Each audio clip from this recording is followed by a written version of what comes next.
sais que lors d'une grosse crue en 1993, au pont de Civéréal, qui se trouve à 20 km de l'embouchure, j'étais voir un bateau là, s'il était bien attaché, parce qu'il y avait une grosse crue presque centenaire, et on a vu passer un gros arbre géant, un arbre qui passait sur le fleuve.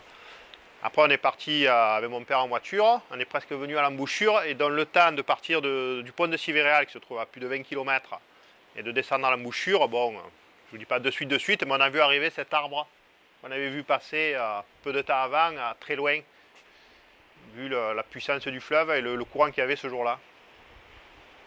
Ça m'est resté parce que mon père me dit, oh, de l'arbre qu'on a vu passer tout à l'heure à Civéréal, il est déjà là. Voilà, il y avait une crue terrible, hein. Il y avait plus de 10 000 mètres cubes d'eau douce au sein qui sortait à la seconde. C'était énorme, quoi.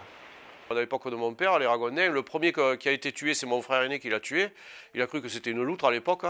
C'est quand les premiers pieds noirs arrivaient d'Algérie, c'est en 62-63. Moi j'étais tout petit et c'était passé sur le Midi Libre parce qu'on l'avait mis à côté de la poubelle au portail.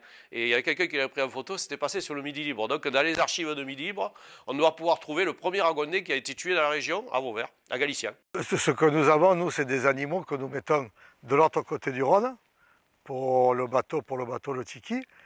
Et il y a beaucoup de courant dans le Rhône. Le Rhône, quand même, c'est un cours d'eau qui bouge. Mais chaque année, il y a une vache ou deux qui traversent le Rhône, qui reviennent chez nous. Dans l'année dernière, il y a un petit veau qu'on avait mis là-bas qui avait une semaine. Sa mère s'est jetée au Rhône pour revenir chez elle. Et le petit veau d'une semaine, il a traversé le Rhône. Il est revenu avec sa mère, sans se noyer, sans rien du tout.